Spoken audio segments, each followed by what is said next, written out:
Baca surah Al-Kahfi ayat 1 hingga 10. Baru untuk enjak mai sini kot, ni kosong banyak ni sini. Mah ni. Najmi Mangkit bangun semua. Aiman pun bangun duduk ni, Firdaus. Naim. Mai duduk sini. Ni duduk ni kosong ni. Kesai pakcik-pakcik nak masuk.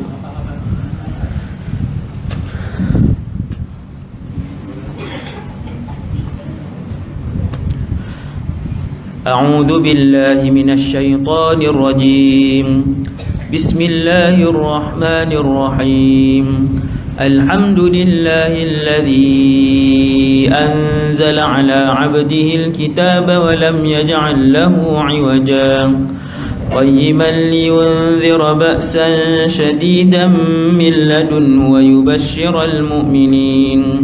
ويبشر المؤمنين الذين يعملون الصالحات أن لهم أجرا حسنا ماكثين فيه أبدا وينذر الذين قالوا اتخذ الله ولدا ما لهم به من علم ولا لآبائهم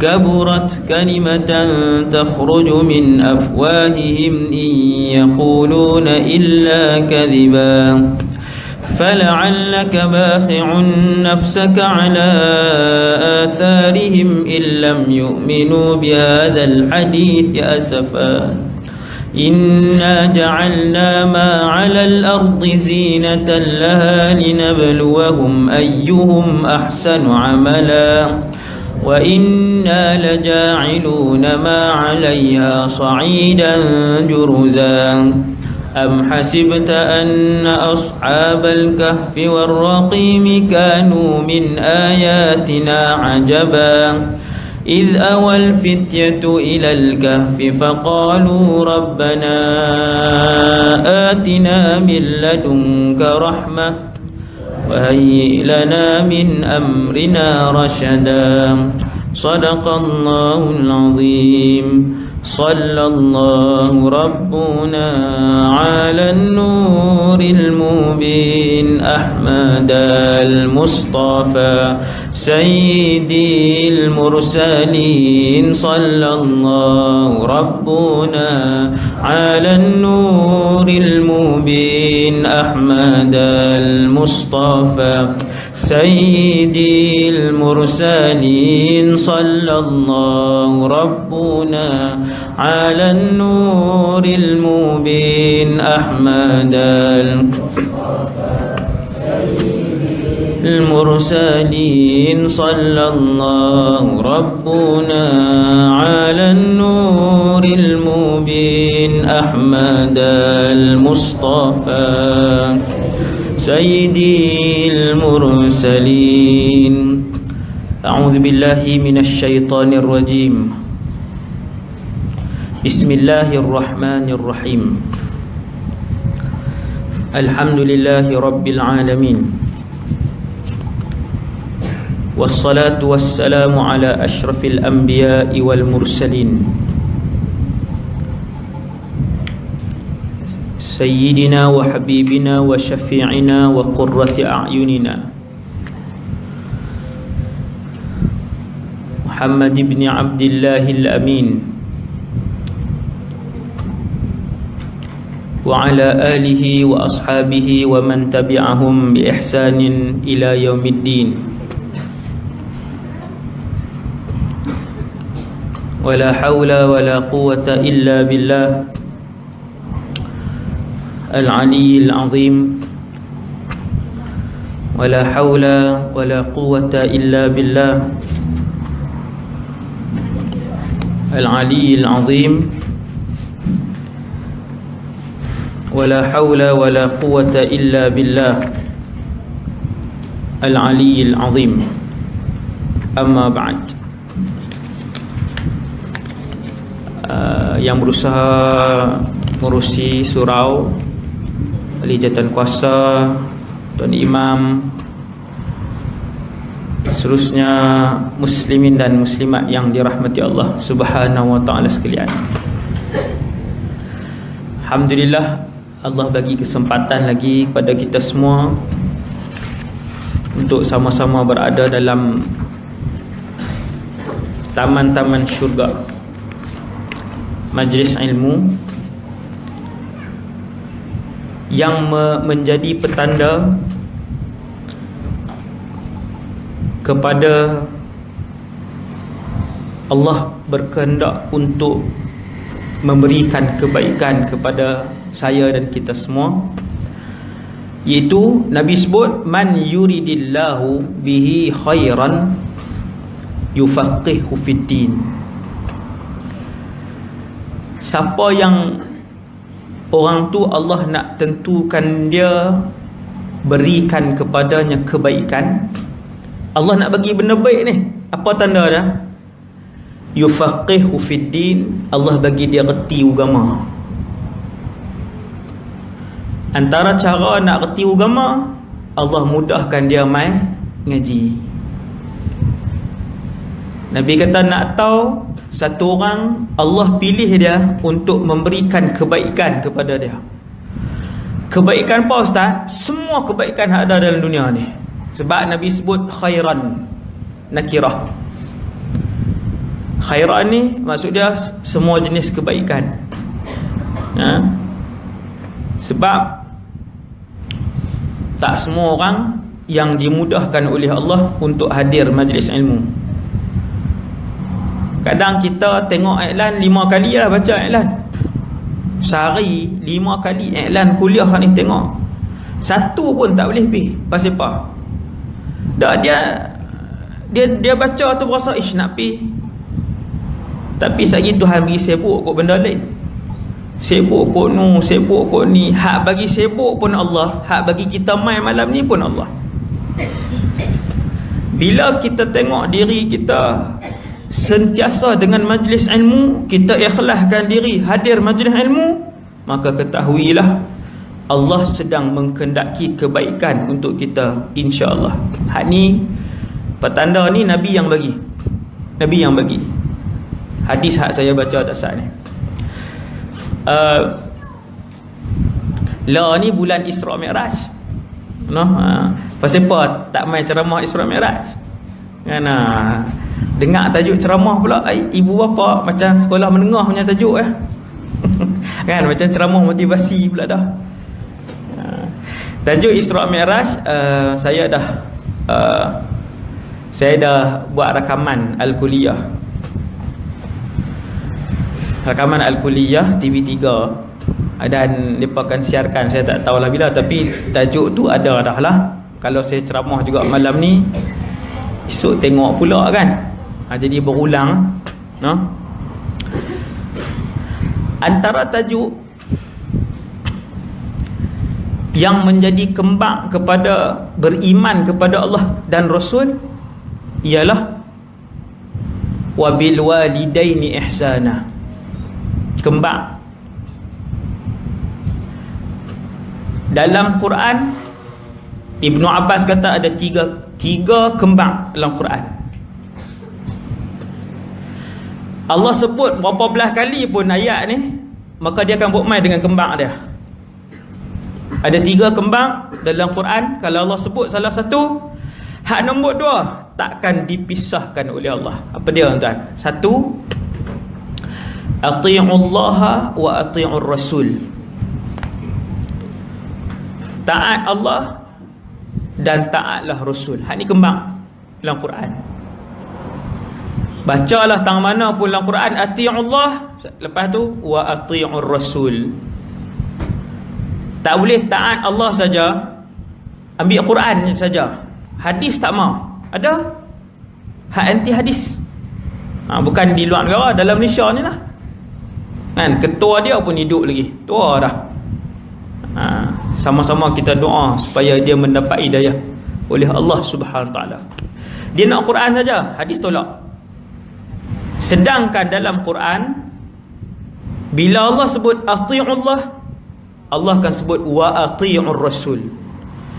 Kena taat perintah Allah, dengar apa yang Allah bagi tahu, juga mesti taat perintah Rasul dan apa yang Rasul bagi tahu. 1, kembang nombor 1. Kembang nombor 2 kata Ibnu Abbas radhiyallahu anhu. Ibnu Abbas ni manusia yang paling pakar tentang tafsir Quran di kalangan umat Rasulullah.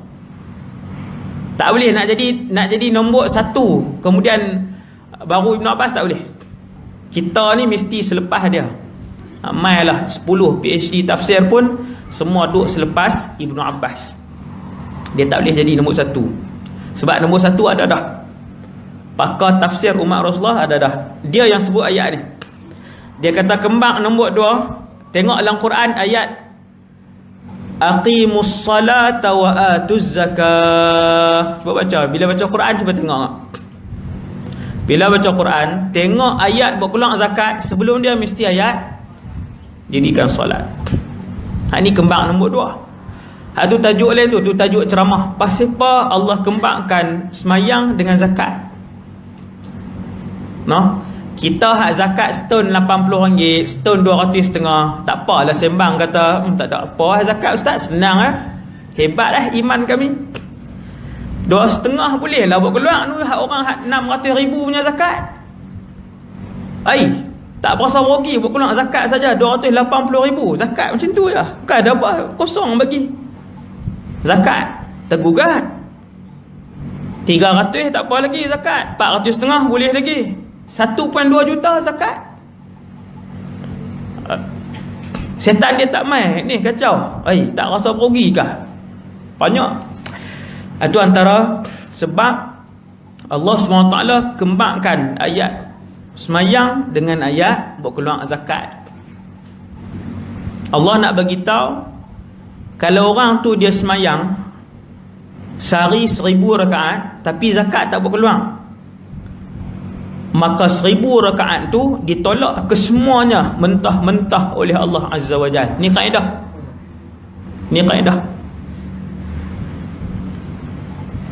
Imam Ibnu Abbas, sahabat Nabi ni, dia hurai ayat-ayat kembang ni macam mana? Dia kata siapa taat Allah tapi tak taat Rasul, maka tidak bernilai ketaatan dia kepada Allah SWT sesin pun. Siapa taat Rasul tapi tak taat Allah, sayang dengan Rasulullah ni, sayang sungguh-sungguh, tapi dengan Allah tak mau, nak dengan Rasulullah saja, maka ditolak ketaatan dia kepada Nabi SAW, tidak diterima walaupun sebutir habuk. Ni maksud ayat kembang. Dan ayat kembang yang ketiga, hak ni jadi antara kunci perbendaharaan dunia, iaitu bila Allah sebut anishkurli waliwalidayka ilayyal masir. Hampa mesti berterima kasih kepadaku, waliwalidayka, dan juga kepada kedua ibu dan ayah kalian. Ni kembang nombor 3. Terima kasih kepada Allah sebab Allah bagi hidayah kepada kita, dan wajib juga terima kasih dengan mak dengan ayah, kerana mereka lah yang menyebabkan ada kita atas dunia ni. Mai ikut mana? Kalau mak seorang tak keluar mak seorang-seorang duk umur 35 beranak, dia kata tak tahu, tanya macam mana makcik ni beranak sendiri ni. Saya mimpi jumpa Sayyidatuna Maryam, lepas tu dapat karamah macam dengan dia. Tu sambung Sayyidatuna Maryam seorang tu lah sampai kiamat, tak ada dah. Satu-satunya wanita yang melahirkan anak tanpa disentuh oleh lelaki. Dialah pertama dan terakhir, Maryam Al-Batul. Itu dahsyat lah tu. Hak tu jenis semayang dalam bilik Allah Ta'ala hantar makanan, bukan makanan kedai mama. Syurga punya tu, buah syurga, makanan syurga turun main dalam bilik. Nama dia Maryam.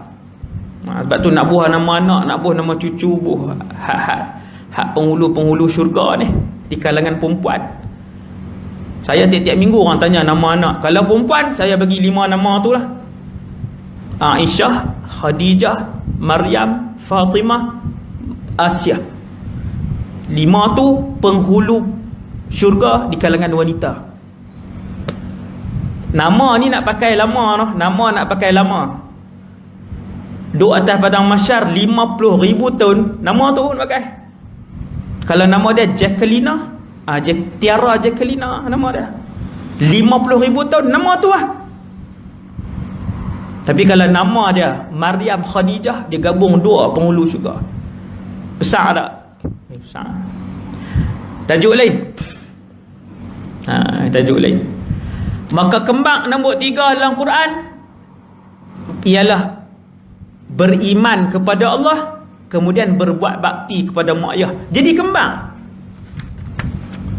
Tang mana tuan-tuan baca? Wa qada rabbuka alla ta'budu illa iyyah. Allah telah patri. Allah telah membuat undang-undang bahawa kalian tidak boleh menyembah melainkan Allah. Wa bil walidaini ihsana, dan Allah telah membuat undang-undang kalian mesti membuat kebaikan kepada ibu dan ayah. Habis. Cop. Tak ada siapa boleh ubah. Kata Ibnu Abbas, siapa yang hidup dia penuh dengan ibadat, semayang banyak, tutup aurat elok, zikir banyak, puasa banyak, umrah pergi tiap-tiap tahun, tapi seteru dengan mak dia, maka Tuhan tolak daripada hujung rambut sampai hujung kaki. Banyak ada hak perang dengan mak ayah ni. Banyak. Akhir zaman ni banyak. Kes hak sampai kat saya pun banyak. Dia kata mak pun perangai tak elok ustaz. Macam mana ustaz? Saya kata kalau mak tu babi pun kena khidmat dengan dia. Tu kan paling kasar. Ni Islam yang suruh ni, bukan saya. Nabi kata ada 3 orang yang semayang dia terangkat tak lebih sejengkai, lepas tu jatuh balik semayang dia. Siapa yang faham, iaitu semua ibadat kita naik ke langit. Ni hadas kita semayang maghrib supaya Allah terima insya-Allah. Semua ibadat yang kita buat, semayang ke, dulu saya sebut dah, semayang ke, baca Quran ke, zikir ke, sedekah ke, dia naik. Naik tu pi takat mana? Setakat mana keikhlasan kita kepada Allah. Ada orang ikhlas dia 10 meter, maka semayang tu naik takat 10, padam, lepas tu hilang. Jadi apa ustaz? Jadi debu. Kan Nabi kata ada ibadat jadi debu. Pi pada masyarakat, puasa 20 tahun, 40 tahun tak pernah tinggal. Allah Ta'ala tanya, hang puasa kerana siapa? Hang puasa pasal kenal siapa? Pasal malu kat orang rumah. Malu kat rumah tak ada. Puasa pasal aku, baru naik, ibadat tu naik. Kalau puasa kerana makhluk, ibadat tu dia naik sikit, kemudian dia hilang macam belon tu. Pak, betul habis. Semua ibadat naik ke langit. Bila ibadat tu ikhlas, dia boleh naik sampai ke langit, lalu kat malaikat. Sebab langit 1 sampai 7 ni semua malaikat naik. Maka ibadat yang diterima naik sampai kepada Allah Subhanahu Wa Taala. Termasuk semayang maghrib kita tak sah.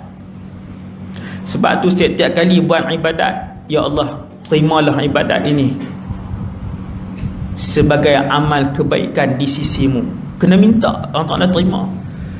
Kena minta, baca Quran minta, lepas sedekah minta, habis semayang pun, ya Allah terimalah ibadat semayang ni ya Allah, yang penuh dengan kekurangan. Minta. Hanya ramai orang terlupa. Dia ingat dah setiap hari semayang ustaz, takkan Tuhan tak terima. Tak pernah dengar orang yang berdiri di depan Allah, ibadat solat tak nak tinggal, zakat tak nak tinggal, haji tak nak tinggal, akhirnya dia tak nampak satu pun ibadat tadi. Kosong. Ni saya abang siap-siap untuk saya dan kita semua. Kosong. Antara sebabnya ialah beribadat bukan kerana Allah. Jadi Nabi kata, antara orang yang tiap-tiap hari semayang dia naik tak lebih sejengkai. Dia ni sejengkai. daripada kepala dia ni sejengkai, dia habis semayang dia naik ni lah. Lepas tu hilang. Naik daripada kepala tu naik, pop, hilang. Nabi kata sejengkai pun tak lepas. Siapa dia? Nombor 1 Nabi kata yang menderhakai ibu dan ayah. Tajuk besar ke tajuk kecil? Oh, tajuk cukup besar.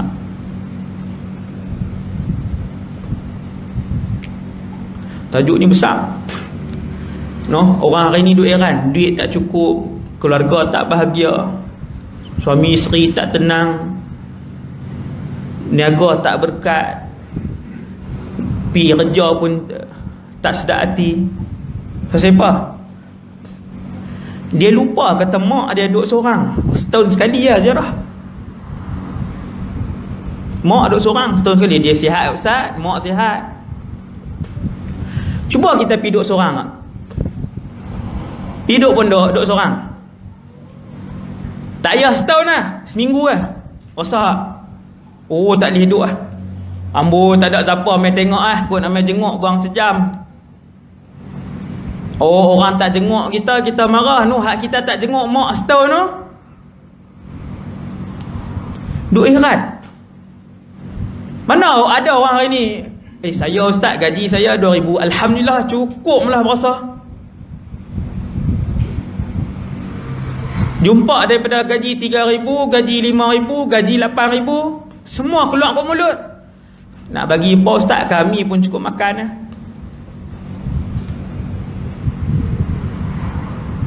Satu orang engineer gaji 8,500, tak boleh bagi kat mak.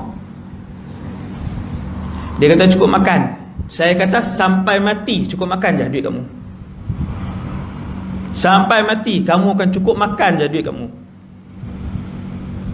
Sehinggalah duit pertama gaji yang kamu dapat diberikan kepada ibu dan ayah kamu. Waktu tu kamu akan tengok Allah gandakan rezeki kamu.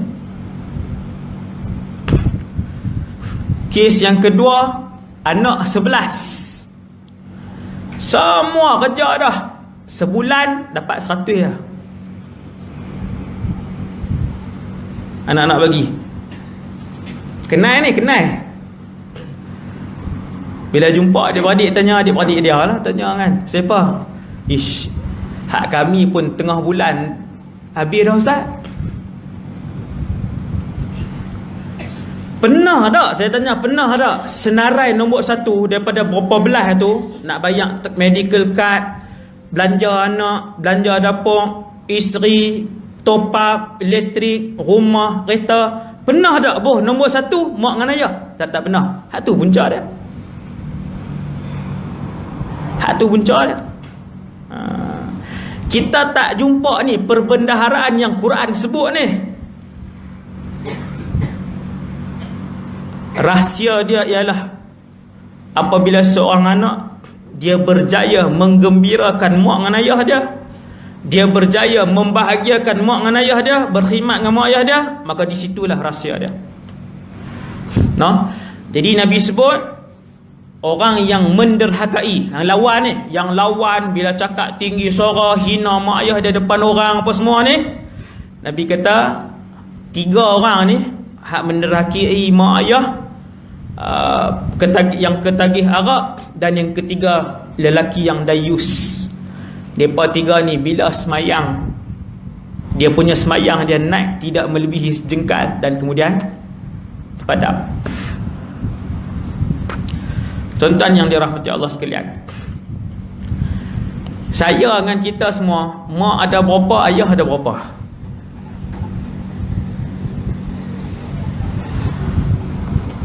Mak kiri, mak tiri tak kira. Hak mak betul ni. Ni saya dengan kita semua. Mak 1, ayah 1.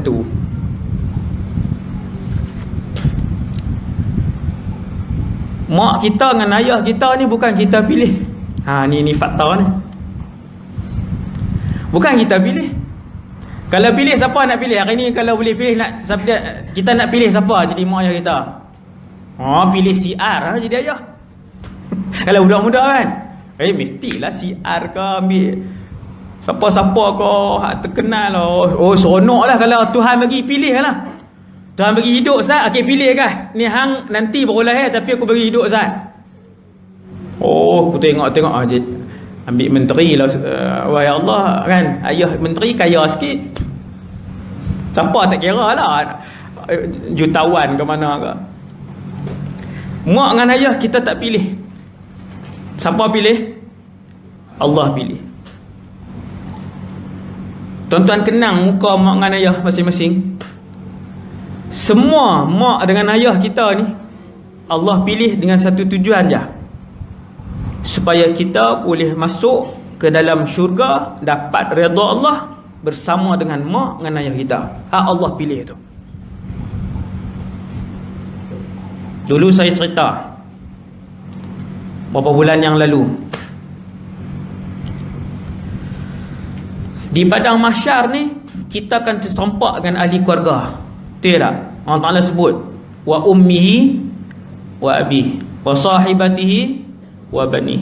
Daripada ayat yauma yafirrul mar'u min akhihi wa ummihi wa abihi wa sahibatihi wa bani. Hak ni cerita bila kita tengok ahli keluarga kita di padang mahsyar. Allah Ta'ala kata di padang mahsyar walaupun ramai, boleh jadi terserempak dengan mak, boleh jadi terserempak dengan ayah, boleh jadi terserempak dengan isteri. Ni Allah sebut satu ni, boleh jadi terserempak dengan anak-anak. Pasal apa Allah sebut keluarga-keluarga terdekat kita sampai dalam alam kubur, sampai di padang mahsyar, sampai masuk dalam syurga? Pasal apa? Kerana Allah nak bagi tahu, aku yang pilih mereka untuk menjadi keluarga kalian selama-lamanya apabila kalian terpilih untuk masuk ke dalam syurga bersama dengan mereka. Aku yang pilih. Cumanya di padang mahsyar keadaan jadi kalut. Bukan kita saja kalut, Rasul pun kalut. Kira Rasul yang paling hebat antaranya ulul azmi. Bila orang pergi minta tolong dengan Nabi Musa ulul azmi, Nabi Musa kata apa? Idhabu ila ghairi. Dia kata pergi kat orang lain lah, pilah kat Rasul lain. Hari ni hari yang aku tak boleh bagi syafaat kat orang lain. Dia pun duduk diam. Dengan sebab tu Allah Ta'ala cerita dalam Quran, bila kita selisih dengan mak atau ayah atau isteri atau suami atau anak atau adik-beradik, Allah Ta'ala sebut adik-beradik kita, abang kak kita, maka dia akan kalih kot lain, kita akan kalih kot lain. Hak ni bukan pasal kita tak kenal adik-beradik, tapi pasal waktu tu kalut, masing-masing pakat duk tengok amalan, dah nampak, masing-masing pakat duk nampak neraka Jahannam duk ada di depan dah. Maka Jahannam ni bukan api biasa. Api dia warna hitam. No, bukan nampak dia pun, nampak hak meletup naik atas tu, baru nampak hak tu. Terduduk, terterak, termelutut dan akhirnya tersembam. Tengok api tu. Sebab tu yang tengok mak buat tak heran tu. Tapi Allah sebut sekali lagi keluarga. Allah sebut sekali lagi pasal keluarga ni tang mana? Allah Ta'ala kata fa amma man utiya kitabahu biyaminihi. Siapa yang dapat buku amalan dia dengan tangan kanan. Ni saya cerita dah dulu sikit, saya ulang malam ni. Fasawfa yuhasabu hisaban yasira, maka Allah akan timbang amalan dia dengan mudah. Senarai semayang dia, lepas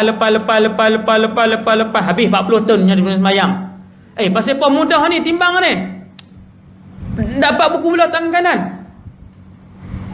Senarai puasa dia, lepas habis puasa dia 45 kali. Lulus semua, lulus. Sat sangat. Ashabul yamin. Ashabul yamin. Allah Ta'ala kata dah fasawfa yuhasabu hisaban yasira. Ayat yang saya sebut malam ni sampai mahsyar kita akan ingat. Lepas tu jadi apa? Habis semua amalan dia, lepas senang, dia pun dapat buku amalan, tangan kanan dia angkat, pegang keputusan tu dengan tangan kanan. Wa yanqalibu ila ahlihi masrura. Dia pun pergi cari mak dia yang beriman, ayah dia yang beriman, suami dia yang beriman, isteri dia yang beriman, anak-anak dia yang beriman. abang dia hak beriman, kakak dia hak beriman, adik laki, adik perempuan dia yang beriman, pakat berpeluk-peluk di tepi Telaga Kauthar, sebab semua pakat dapat buku tangan kanan. Inilah keluarga bahagia. Keluarga bahagia bukan keluarga boleh makan banyak tiap malam. Keluarga bahagia bukan keluarga duduk rumah besar. Keluarga bahagia bukan keluarga dia satu Malaysia kenal. Itu bukan keluarga bahagia. Keluarga yang paling bahagia ialah keluarga yang boleh membawa ahli keluarga yang lain untuk masuk ke dalam syurga Allah Subhanahu Wa Taala. Ni keluarga paling bahagia. Hak ni yang orang cerdik minta atas dunia ni.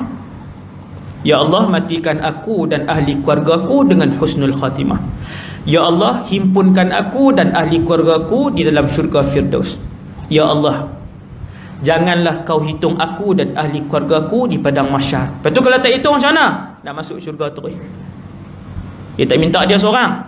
Aku dan ahli keluarga aku. Aku dan ahli keluarga aku. Hak ni kunci dia. No? Sebab tu kembang ni tuan-tuan, kembang anak nombor 3 ni. Wa qadha rabbuka alla ta'budu illa iyyah, tak boleh sembah selain Allah. Imam Ibn Abbas kata dia kembang dengan apa? Wabil walidaini ihsana, kena buat baik dengan mak ayah. Siapa pun mak dengan ayah. Kita kata macam inilah. Amat banyak aduan saya dapat, apa dia? Mak pun perangai tak elok, ayah pun perangai tak elok. Tuan-tuan tak tengok hari ni mak pun pakai ketat. Ayah pakai seluar pendek. Macam mana? Tapi nak suruh anak taat kat dia. Dia naknya tak boleh tengok keadaan mak ayah tu macam mana. Siapa mak ayah kita? Maka dua orang tu lah kita kena buat baik. Dia Islam ke, dia kafir ke, dia apa ke? Sahabat Nabi nama Asma binti Abu Bakar, anak Abu Bakar. Mak dia tak Islam. Dia pergi tanya Nabi, ya Rasulullah, ibu saya belum Islam. Kena buat baik ke dengan dia? Kena pergi ziarah dia ke? Kena ambil tahu pasal dia ke? Kena tanya ke dia sihat ke tidak? Kena tahu ke makan minum dia ya Rasulullah? Nabi kata, "Naam, sili ummaki." Mesti kena buat baik dengan ibu dan ayah kamu. Walaupun dia kafir ya Rasulullah, walaupun dia kafir. Nampak tak? Allahu Akbar. Di Mekah, kalau saya sebut Abu Jahal, semua orang kenal. Siapa dia Abu Jahal ni? Nabi panggil dia, bukan Nabi panggil macam mana? Nabi sebut pada hari kematian dia, pada hari kematian Abu Jahal, Nabi kata telah mati Fir'aun umat ini. Yang rancang semua benda tak elok kepada sahabat di Mekah dia. Yang rancang untuk bunuh Nabi Abu Jahal. Bila hari dia mati, Nabi kata telah mati Fir'aun umat ini. Tuan-tuan sekalian, nak cari hak jahat pada Abu Jahal, payah. Anak dia Islam. Anak dia Islam. Macam mana? Nak buat apa dengan ayah dia ni? Kalau kita kata ayah kita jahat lah. Ni ada lagi jahat pada Abu Jahal. Ikrimah bin Abi Jahal. Nama dia tengok pasport dia kosong berapa? Tak tahulah kosong berapa. Mekah kosong berapa. Bawah Ikrimah bin Abu Jahal.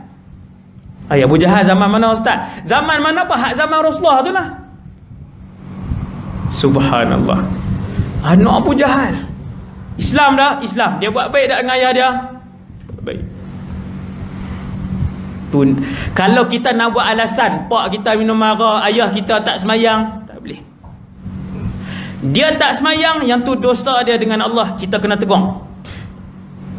Tegur anak pula, dia kena beradab, mesti beradab, wajib beradab, walaupun ayah tu buat jenayah, walaupun ayah tu buat maksiat. Ini satu lagi. Tak bermaksud bila ayah kita buat maksiat, mak kita buat maksiat, boleh jerkah dia, haram jerkah dia, walaupun untuk tegur dia buat maksiat. Hai, Islam ajak ustaz. Ya, itulah peraturan yang kekal abadi dalam Quran dan hadis-hadis Nabi. Tak boleh ubah lah. Besar dah tuan-tuan, ibu bapa. Besar. No? Ikrimah bin Abi Jahal, dia Islam, ayah dia Firaun, umat ni. Tapi dia berbakti dengan ayah dia. Nombor 2, di Madinah, siapa paling jahat di Madinah? Di Madinah paling jahat nombor 1, dia duduk dalam neraka bawah pada Abu Jahal lagi. Nama dia Abdullah bin Ubay bin Salul. Kalau tuan-tuan mengaji sirah, tuan-tuan kenal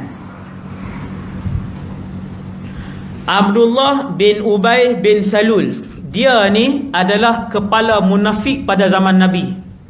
Saya tak mau cerita panjang lah benda tu. Nabi tahu tak? Nabi tahu, semua sahabat tahu dia ni kepala munafik. Dan orang munafik, neraka dia lagi panas daripada orang musyrik. Pasal apa tu huraian panjang kan Nabi cerita. Tuan-tuan sekalian, Abdullah bin Ubay bin Salul, anak dia Islam. Tuan-tuan, Abdullah, nama anak dia sama macam nama dia, Abdullah juga. Kan, pening dah apa. Hak kepala munafik ni nama Abdullah bin Ubay. Anak dia nama Abdullah bin Ubay. Ni Islam. Tuan-tuan, dia Islam. Macam mana dia dengan ayah dia? Jawapan dia tetap berbakti kepada ayahnya sehinggalah hari ayahnya wafat. Subhanallah. Tak boleh bagi alasan. Jangan bagi alasan mak kita teruk, ayah kita teruk. Tak boleh bagi alasan. Siapa yang lebih, ibu dan ayah mana yang lebih teruk daripada kepala munafik Madinah dan Abu Jahal di Mekah? Beritahu. Ayah siapa teruk sangat? Banyak saya dapat kan, menangis-nangis cerita ayah dia teruk. Buat kat mak berpuluh-puluh tahun siksa mak ni, puluh-puluh tahun. Nafkah tak pernah bagi, balik pun jarang-jarang, anak tak tengok, sampai anak besar-besar, semua mak yang membesarkan. Saya kata, berbakti dengan ayah kamu. Sekalipun ayah kamu ia ditakdirkan oleh Allah seorang iblis. Ni dia ni Abdullah bin Ubay bin Salul ni, anak dia nama Abdullah. Orang nak bunuh ayah dia. Sebab dia ni kepala munafik Madinah ni, nak cerita jahat dia, Allahu Akbar. Dia pernah sebab berita, bukan sebab, dia pernah sebab propaganda bahawa isteri Nabi berzina. Sampai Allah sebut dalam Quran. Siapa punya kerja? Ni Abdullah bin Ubay bin Salul. Hak kerja dia buat ni, salah satu hak saya nak cerita kat tuan-tuan lah, hak dia buat, nak cari hak jahat pada dia ni. Sampai sakit Aisyah, sakit. Orang perempuan yang solehah kena tuduh zina. Sakit ni, sakit. Kurih Sayyidina Aisyah kerana sakit, dituduh berzina dengan seorang sahabat Safwan ibn Mu'attal radhiyallahu anhuma. Kemudian Allah bersihkan dua-dua orang. Bila dia tuduh keluarga Nabi macam ni, ada sahabat kata, ya Rasulullah, izinkan aku pancung kepala dia. Anak dia seronok ada orang nak pancung kepala ayah dia. Tuan-tuan, anak tetap anak. Anak tetap anak. Maka anak dia hak nama Abdullah bin Ubay pergi jumpa Nabi. Dia anak. Dia tahu tak pak dia kepala munafik? Dia tahu. Dia tahu tak pak dia akan masuk neraka? Dia tahu. Tapi dia tetap anak, yang tu tetap ayah. Bila orang nak pancung kepala ayah dia, dia kata, ya Rasulullah, kalaulah kamu izinkan siapa-siapa nak pancung ayahku, maka benarkanlah aku yang pancung kepala ayahku.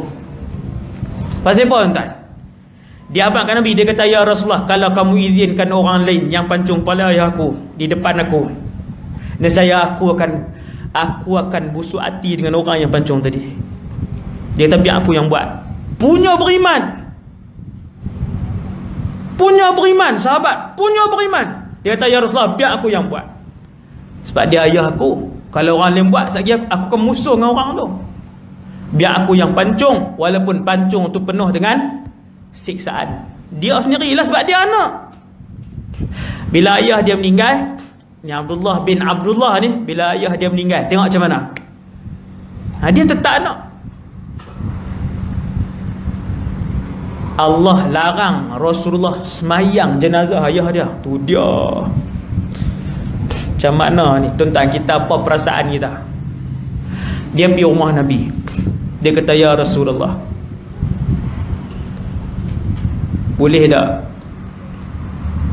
berikan salah satu jubah yang dipakai oleh kamu untuk saya balut jenazah ayah saya?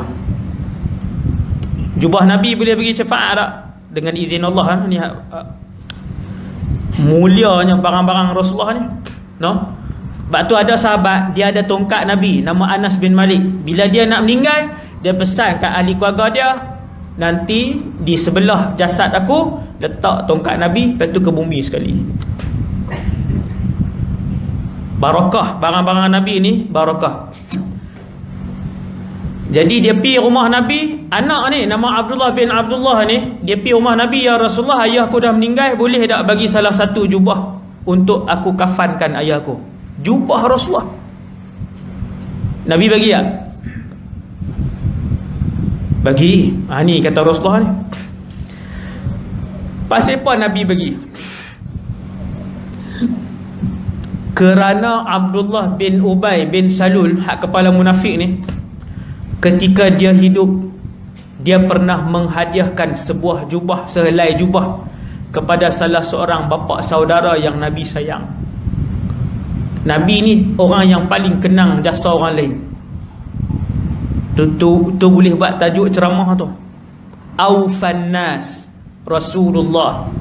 Manusia yang paling mengenang jasa adalah Rasulullah. Tajuk ceramah. Tuan-tuan kan tengok macam mana Nabi kenang jasa. Bukan banyak pun, orang bagi buat sikit-sikit je. Dahsyat. Rasulullah ni memang dia ingat apa saja orang bagi pinjam.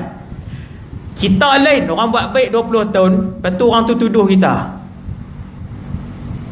musuh pula 20 tahun sampai mati.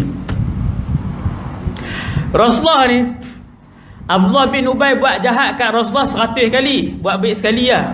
Nabi duk pandang hak baik tu.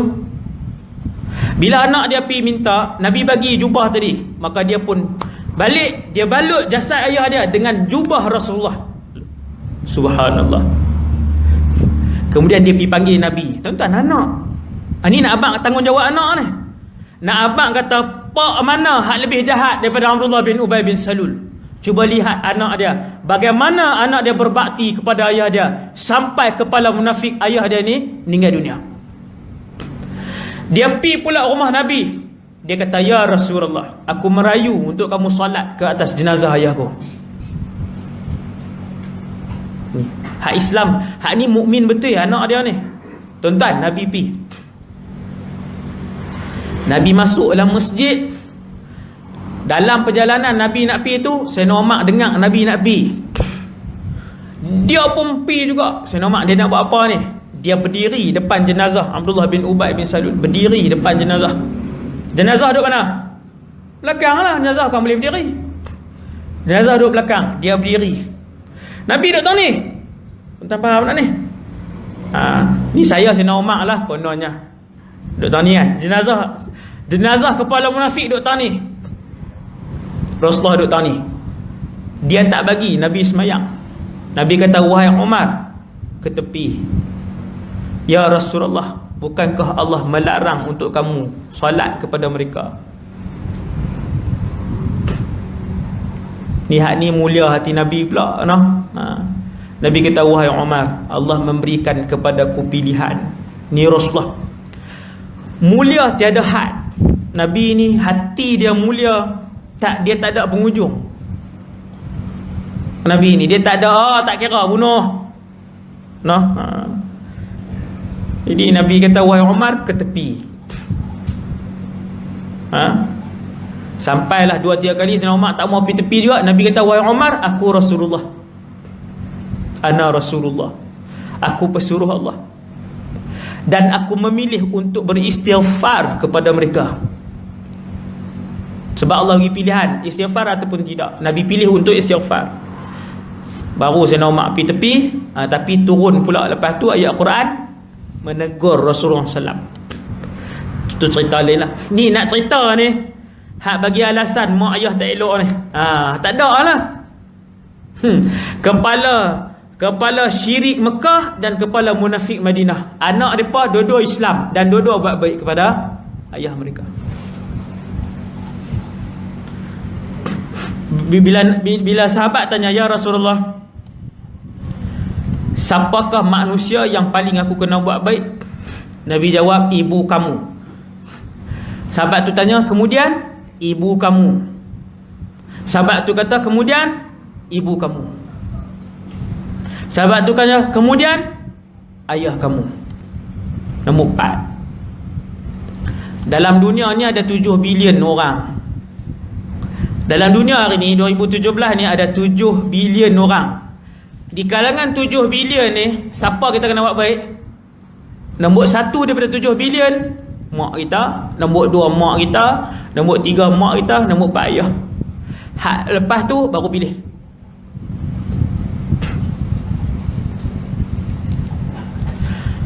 Sebab tu bila seorang sahabat dia nak pergi perang,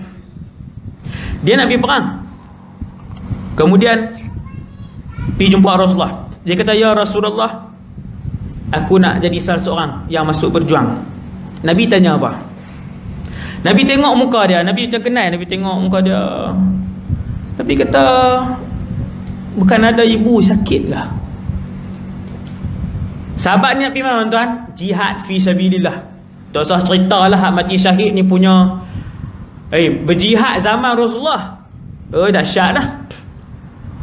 Roh orang mati syahid ni akan duduk dalam syurga, waktu roh orang lain duduk di alam barzakh. Roh orang mati syahid lah ni tuan-tuan, sampai malam ni roh semua syuhada telah pun berada dalam syurga, tapi tak boleh duduk minum makan apa semua lagi. Mereka duduk dalam perut burung hijau dan terbang ke mana saja dalam kawasan syurga yang mereka nak. Lah ni sampai hari ni, siapa saja yang mati syahid, kalau orang biasa, ulama ke apa ke, semua pergi alam barzakh, kecuali ruh syuhada. Walaupun mulia sampai tahap tu, bila Nabi tengok sahabat Abang tanya ni, Nabi ni jenis kenal orang ni satu lagi. Dia cukup, Rasulullah cukup kenal orang. Hak ni anak bukan 3 orang kah? Apa 2 sekolah menengah. Tuan-tuan baca sirah, Nabi juga kenal ni. Dia jumpa siapa Nabi akan sebut, ni kamu bukan mak kamu dulu masuk Islam di sekian. Sahabat terkejut. Nabi ingat lagi. Dah Nabi pun genius kan. Yang kedua, Nabi memang jenis menghargai orang. Dia kenal orang, dia ingat orang. Bila Nabi tengok sahabat ni tanya, Nabi kata, bukan ada mak ke sakit? Dia kata, ya. Nabi kata, jaga mak di sisinya syurga. Hak mana besar ni? Jihad ke jaga mak? Jaga mak. Nabi suruh balik. Bayang tengok. Kalau ligan menega dengan jaga mak, yang tu tak payah jawab lah. Yang tu lagi telah-telah lah.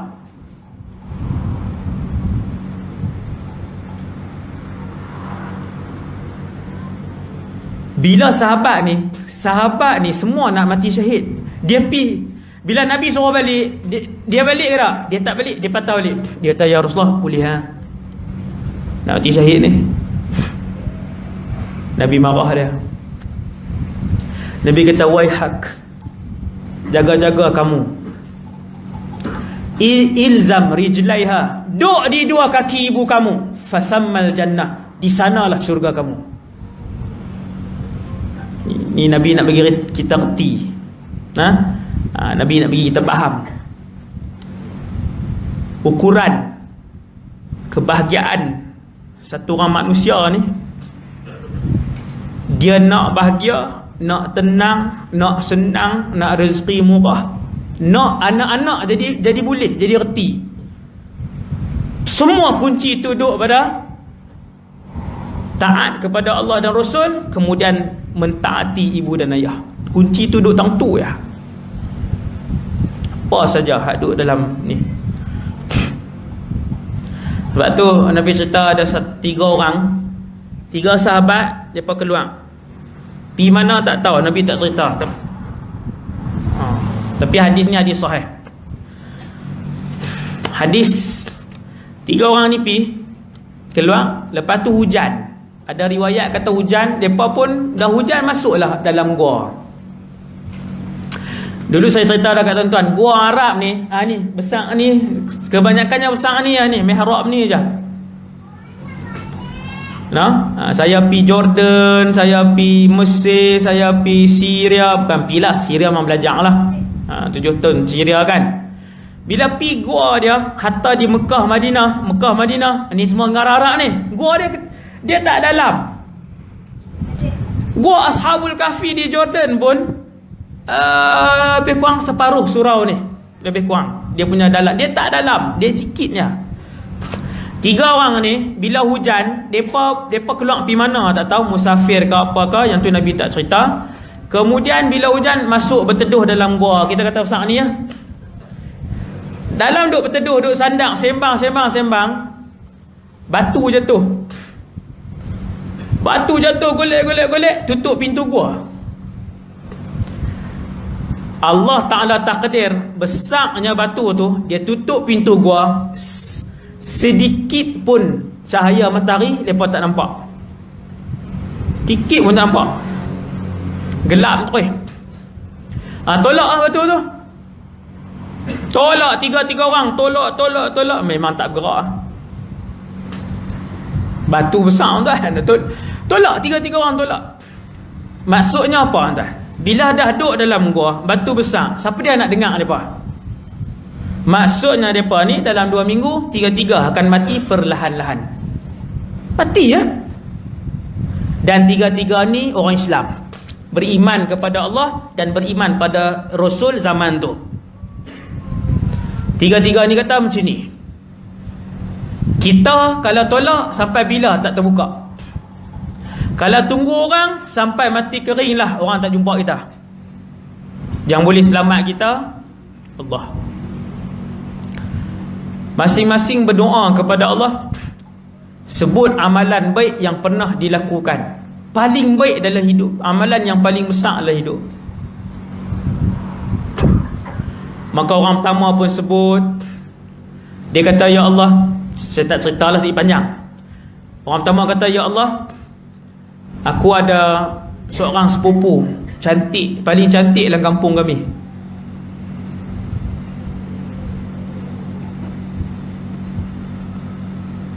Aku nak berzina dengan dia. Dan perempuan tu, sepupu aku tu, dia kata, hang buat main sekian-sekian duit, boleh berzina dengan aku. Laki ni punya kerja apa semua, sampailah kumpul duit yang banyak. Bila buat main duit tu, perempuan tu bagi untuk berzina, dia serah. Cumanya ketika mana nak bersetubuh tadi, dah buka baju dah ada orang, perempuan tadi kata, ittaqillah, bertakwalah kamu kepada Allah. Ada noh zaman tu noh, ittaqillah, dia kata bertakwalah kepada Allah, wala tafuddal khatama illa bihaqqih, bertakwalah kepada Allah, gunalah dengan cara yang betul. Gunalah aku melalui cara yang betul, nikahlah. Pada ketika itu dua-dua dah buang baju dah, duduk dalam bilik dah. Laki ni duduk berdoa ni, dia kata, ya Allah, aku tinggal perempuan tu kerana-Mu, kerana takwa kepadamu. Ya Allah, andainya pengorbanan aku itu diterima, maka bukalah pintu gua ni. Tuan-tuan, batu tu bergerak. Batu tu bergerak. Siapa gerakkan? Allah lah bergerak batu. Tapi tak boleh keluar lah, baru duduk tangan je tu, baru duduk suar tangan. Gerak banyak tu kan, suar tangan tu. Hak nombor 2 berdoa pula. Dia kata, ya Allah, dulu ada seorang kerja dengan aku, sampailah satu hari habis dia kerja cukup bulan, dia tinggal aku. Maka duit gaji dia ada. Dengan duit gaji dia itu, ya Allah, aku beli kambing. Sampailah kambing itu penuh kandang, jadi beratus-ratus ekor. Satu hari lepas berapa tahun, aku ismar, bahasa Melayu dia apa tau, aku biarkan duit dia. Tiba-tiba dia mai minta gaji dia, kita kata 1,000 lah. Dia pun mai, dia kata, tuan, 3 tahun lepas saya tak ada ambil gaji bulan Mac tu. Mak saya sakit, contohlah. Saya pun balik mengejut, duduk 3 tahun, baru ni saya nak main ambil. Tuan tu dia tunjuk satu kandang kambing hak luas tu. Dia kata, kambing ni semua untuk kamu. Kerana dulu duit gaji tu aku beli 2 ekor jantan betina, lah jadi banyak ni dah. Boleh buat kan tuan-tuan? Oi, dia jadi ni dah jadi 1000 ekor dah. Kelam daripada atas sampai ke bawah, depan belakang. No? Kita ngak kata orang ni bukan kata kambing 1000 ekor, duit 200 pun kelam. Sebulan 200 duk makan kat dia tu, padahal adik-beradik semua. Allahu Rabbi, no? Laki ni dia boleh bagi semua tu, dia kata ambil semua ni. Dia kata, ya Allah, kalaulah aku buat ni kerana Allah, maka bukalah pintu batu, gerakkanlah batu besar ni. Lalu bergerak batu itu, Allah yang gerakkan. Bergerak, tapi tak boleh baru duk kolak kepala. Duk tengok badan tak boleh lagi. Hak nombor 3 ni, dia pula angkat tangan, dia kata, ya Allah, aku ada mak ayah yang tua dan sakit. Aku yang belah. Aku juga menjaga isteri dan anak-anak aku. Dia suami. Ya Allah, tiap-tiap hari aku akan bagi makan mak dengan ayah dulu, kemudian baru isteri dengan anak-anak. Dan pernah satu hari aku balik makanan lambat. Bila balik mak dengan ayah dah lena, maka aku tunggu di kepala ibu dan ayah aku sampai subuh, sedangkan isteri dan anak-anak duk minta makanan. Bila mak jaga ni celik mata, susu duk di tangan ni, anak tunggu pada malam. Jaga sungguh mak ayah. Nampak? Maka dia kata, ya Allah, seandainya amal aku ni diterima, maka gerakkanlah batu besar ni. Ta'ala gerak batu besar tu, boleh keluar. Cerita mak ayah. Nabi tak ada ayah. Bukan tak ada ayah, ayah Nabi meninggal waktu Nabi duduk dalam kandungan. Berapa bulan tu tak usah cerita lah. Ijma' para ulama, ayah Nabi meninggal waktu Nabi berada dalam kandungan Aminah binti Wahab. Hak tu tak ada khilaf. Berapa bulan, hak tu khilaf lah. Tak payah tengok lah khilaf tu. Maka Nabi tak nak tengok ayah dia, tak dan tengok. Cuma Nabi dan tengok mak dia. Dan tengok berapa? Dan tengok beberapa bulan. Pasal apa dan tengok berapa bulan? Nabi lahir, kemudian dibawa ke perkampungan Bani Sa'ad. Dengan Mekah lebih kurang 1.5 jam kalau tak silap saya. Siapa yang pergi umrah lepas ni, ajak travel, jom kita pergi tengok tempat Nabi membesar. Nama dia As-Sa'diyah. Nama kampung tu sampai hari ni As-Sa'diyah. Ada sampai hari ni. Tapak rumah Nabi membesar selama 5 tahun. Nabi kan duduk kampung 5 tahun, daripada kecil sampai umur 5 tahun. Sampailah Nabi didatangi Jibril. Jibril belah dada Nabi. Belah sungguh lah, bukan belah batin, duk buat daripada jauh, duk jahit kan. Padahal apa nama? Tak payahlah, no. Jadi Nabi belah sungguh di kampung, sebab nampak dibelah dada ni. Lepas dibelah dada, barulah Halimatus Sa'diyah dia bersegera menghantar Nabi kembali ke Mekah. Pasal apa? Pasal takut. Halimatus Sa'diyah mana pernah dengar pasal Jibril ke apa? Dia menyangka bahawa ada cubaan membunuh Muhammad. Sebab tu dia ajak laki dia nama Al-Harith, jom kita hantar Muhammad. Waktu tu lah Nabi dia hantar, umur 5 tahun 3 bulan. Duduklah Nabi dengan mak dia beberapa bulan. Inilah ibu kamu, wahai Muhammad. Nabi tengok Aminah, mak dia, antara wanita tercantik Mekah. Tengok mak dia, belajar panggil mak, duduk dengan mak, makan dengan mak, sembang dengan mak, main dengan mak. Bulannya pergi Madinah, balik di Abwa. Sampai hari ni nama tempat tu Abwa. Boleh ziarah, no?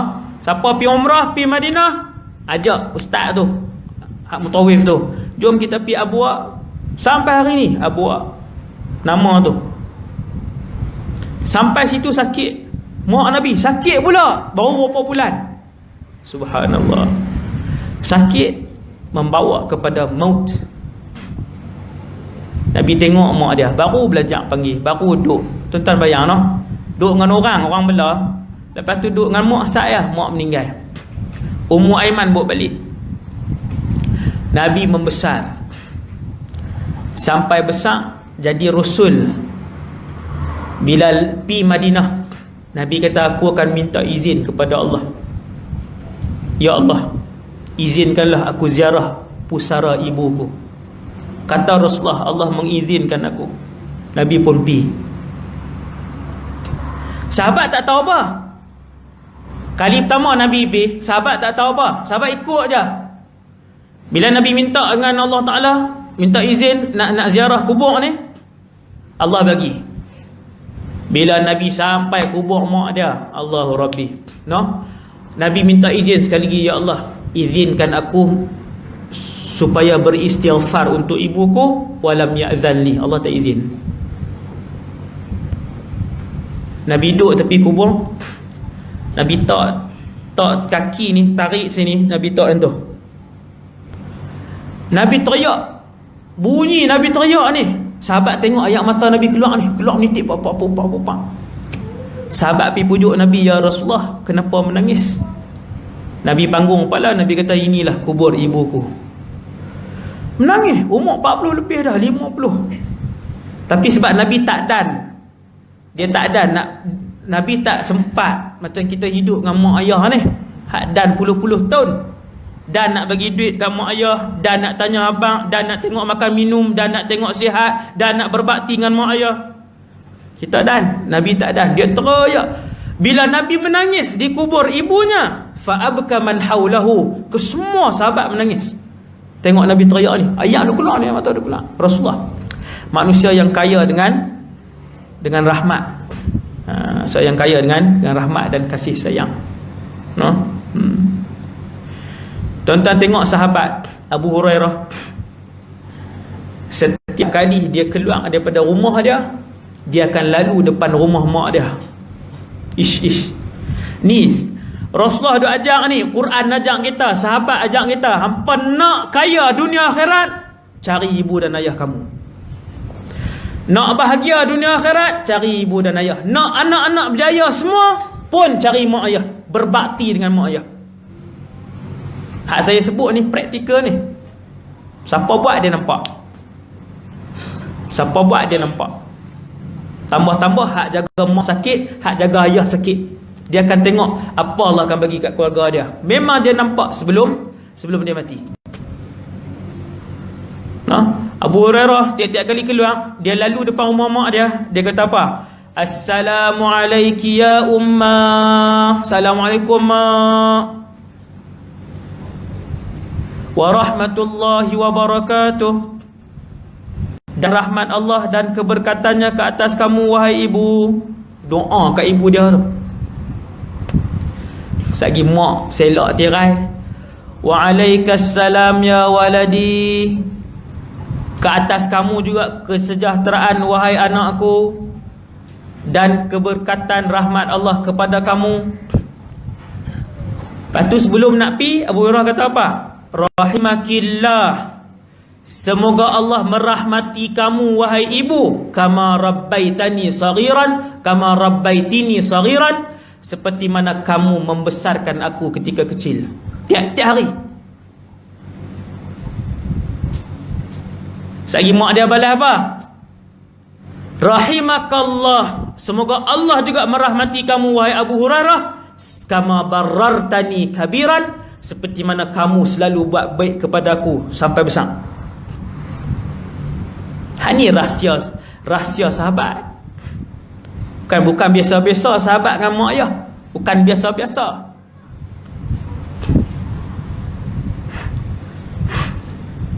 Abdullah bin Mas'ud semua orang kenal. Sama, dia pun sama juga. Satu hari mak dia minta minuman kat dia, minta air. Zaman Rasulullah, air minum ni kena pergi ambil di telaga jauh. Bila Abdullah bin Mas'ud mak dia minta, dia pun pi. Bila pi sana jauh, lambat, balik-balik mak lena. Samalah, dia pun tunggu tepi mak dia, tunggu dekat katil. No, tuan-tuan no. Ayah dengan mak ni kalau baik, dia payah gerak anak dia kalau anak dia lena. Kalau lena dia akan biang. Tapi kalau hak mak ayah hak tak ada perasaan ni kan, lena dia bading bantai puk kena kepala anak. Terkejut anak dia tu. Ni ambil beli sat apa-apa kan. Raja mengeluh ya. Tu dia kan. Balik daripada pintu dah puk kena kepala anak, bangkit terketak-ketak. Rasulullah kalau tidur aja Nabi tak gerak. Saya mak cengih, tapi ayah tak cengih. Bukan tak cengih, ayah kalau tidur dia tak kacau lah. Berdengkong ke, benda keluh masuk sampai bawah kosen ke, tidur. Mak cengih sikit kan. Abdullah bin Mas'ud ni bila dia balik tengok, bawa balik ayak minum ni, ayak kosong minum. Mak dia lena, dia tunggu tepi mak dia sampai subuh.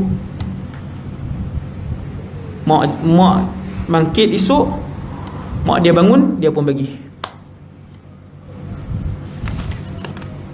Ibnu Aun Al-Muzani, satu hari mak dia panggil dia, mak dia kelui daripada jauh, suara tinggi lah. Dia pun ya mak, ya. Dia angkat. Bila dia angkat suara, dia kata aku pun menyesal kerana mengangkat suara melebihi suara ibuku, lalu aku memerdekakan 2 hamba abdi.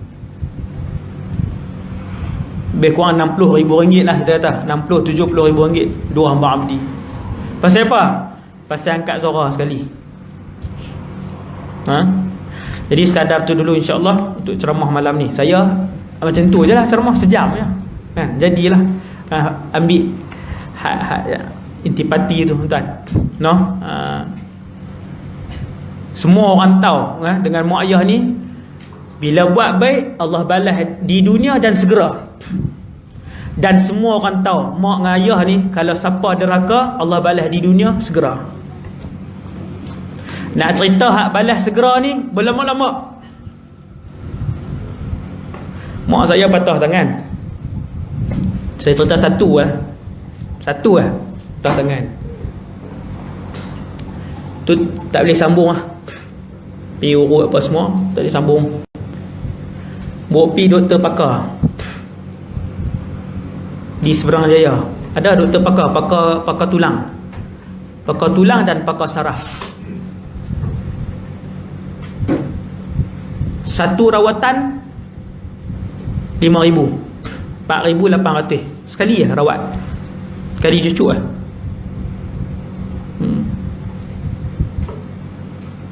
Saya pergi klinik tu, bawa tengok, tanya orang keliling, semua orang jawab ya, memang satu rawatan 5,000 lah.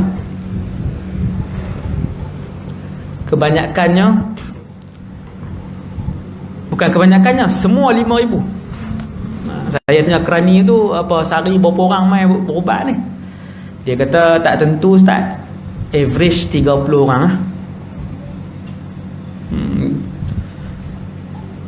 Gaji doktor Melayu tu 150,000 lah sehari. Sebulan lebih kurang 4.5 juta. No, saya saja sebut bagi dia dengar tak apa. Banyak sangat ambil kan, banyak sangat. No, jadi kesian orang sakit ramai. Hak mai anak-anak murid biasalah terserempak di klinik kan, hak kenal kan. Sakit Ustaz, tahun lepas mai, tapi tahun ni baru mai pula sebab kumpul duit. Doktor suruh pergi sebulan lepas tu. Rawatan kedua 3,000. Bila tak mai, doktor tanya pasal apa tak mai? Patutnya mai tahun lepas kan. Okey, apa nama ni, dah habis rawat kan, buat keluar resit. Nak bayar seorang ke nak telefon adik-beradik kan, 5,000 kan. Dengan mak ayah ni kita duk baca hadis banyak dah. Siapa buat baik Allah balas kebaikan tu segera dan di bumi. Kemudian akhirat. Dua dapat. Segera di bumi dan akhirat. Bayang seorang, tak payah telefon dia beradik. Bayang seorang sebab ni mak ayah. Esok, keesokan harinya orang masuk 50,000. Esok ya. Sehari ya 50,000. Bukan untuk saya lah. Untuk tambun tanah hak sekolah saya di Sungai Petani tu. Walaupun untuk sekolah, tapi kalau tak ada duit tu saya pun nak cari tang mana tuan-tuan nak tambun. Habis dah lah sebulan 50,000 lebih kurang tambun tanah tu. Jadi hak bulan tu punya esok tu Tuhan bagi. Sebab tu kaedah dia dengan mak ayah ni, kalau buat jahat pun Allah akan balas segera dan kemudian akhirat. Dua juga dapat. Walhamdulillahirabbil alamin. Subhanakallahumma wa bihamdik asyhadu an la ilaha illa anta astaghfiruka wa atubu ilaik. Bismillahirrahmanirrahim. Wal 'asr innal insana lafi khusr illa alladhina amanu wa 'amilus solihat wa tawassaw bil haqq. Bismillahirrahmanirrahim. Alhamdulillah. Wassalatu wassalamu ala Rasulillah. Allahumma 'allimna ma yanfa'una ya Allah, ajarkanlah ilmu yang bermanfaat kepada kami. Manfa'na bima 'allamtana ya Allah, manfaatkanlah ilmu yang kau curahkan kepada kami. Wazidna 'ilman wa 'amalan wa ikhlasan fi hayatina. Tambahlah kepada kami ya Allah ilmu, amal ibadah dan keikhlasan dalam kehidupan kami. Wassallallahu ala sayyidina Muhammad wa ala alihi wasallam. Alhamdulillahirabbil